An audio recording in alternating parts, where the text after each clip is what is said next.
Obrigado, Ferrão. Quero mais uma vez dar uma boa noite a cada um de vocês. Muito bom, né, ver o plenário, né, cheio, né, com várias lideranças políticas, né, como aqui eu já mencionei, né, os corretores de imóveis que aqui estão. Eu também sou corretor de imóveis. A minha matrícula é a 27672.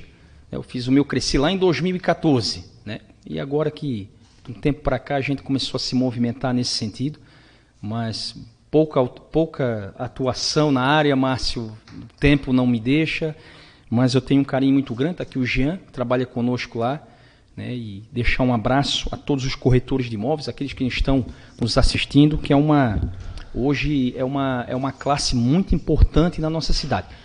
Vocês sabiam que existem muitos corretores de imóveis na nossa cidade, muitas imobiliárias, e esse pessoal ganha suas comissões, gasta o dinheiro na cidade, no mercado, no posto de gasolina, e é um trabalhador que merece o nosso respeito.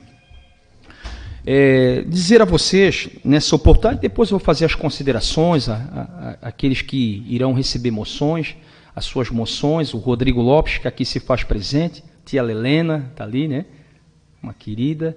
Depois a gente vai fazer as nossas considerações, aqueles que irão receber as moções nessa oportunidade. Gente, assim, ó, eu venho nessa noite na tribuna falar de fato sobre a educação, né? A educação, eu acho que depois da saúde, né? Sem saúde, ninguém consegue fazer nada, não é, Nano?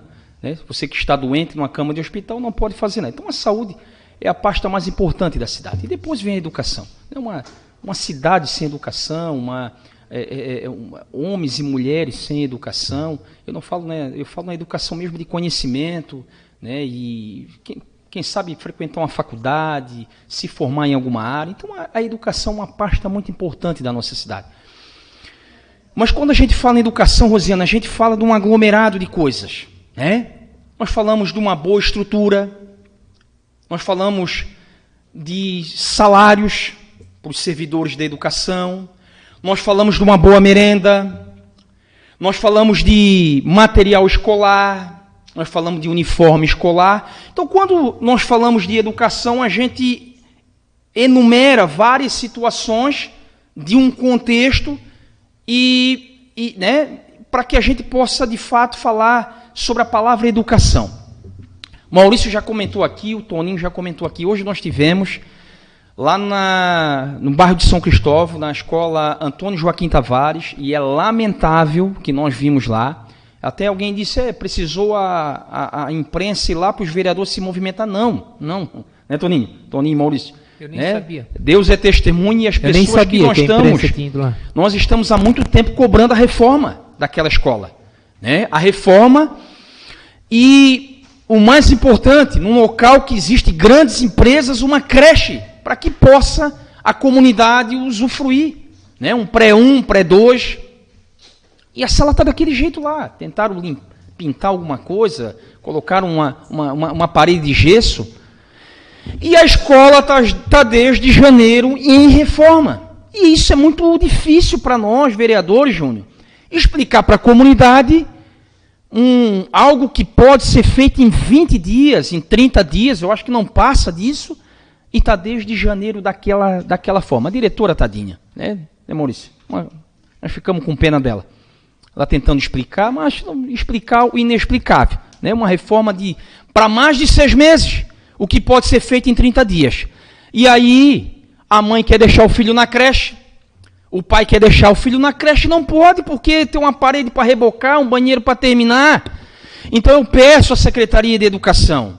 E quando eu falo em educação, eu falo ainda no piso do professor, que essa Câmara está cobrando, o piso do magistério. Pissarras deu, Luiz Alves deu, algumas prefeituras estão dando.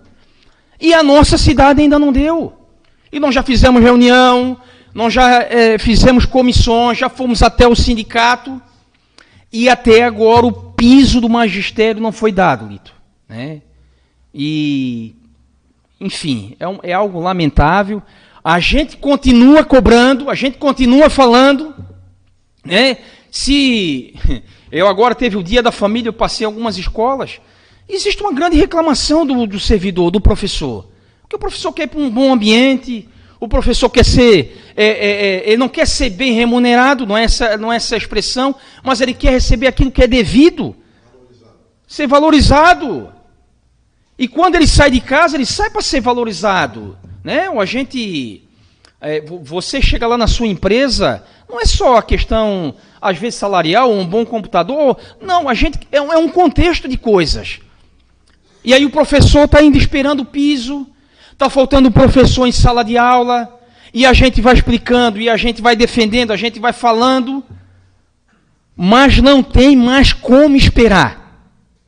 Então fica aqui a minha indignação com relação à Secretaria de Educação. Secretaria de Educação, está faltando professor ainda. Vaga na creche. Questão de vagas em creches, como já foi falado aqui. Gente, até a pandemia tinha creche em período integral. Após a pandemia, viemos da pandemia. E aí, imagine só uma mãe pegando uma criança, levando 7 horas da manhã numa creche, e alguém tem que pegar essa criança 1h da tarde, meio-dia, 1h da tarde, vai deixar com quem? Com o avô, com o pai, com a cunhada? Então é algo que nós temos que trazer os fatos a esse lugar, a essa tribuna, para que a Secretaria de Educação, na pessoa da secretária, dos gestores que ali estão, né, para que possam fazer alguma coisa. Porque o pai e a mãe não podem mais esperar. Então está faltando professor, né? Nós tivemos essa semana bastante reclamação de merenda, mas eu acho que já foi corrigido, porque as reclamações pararam, né? Então, questão de merenda. E que a Secretaria de Educação possa fazer algo.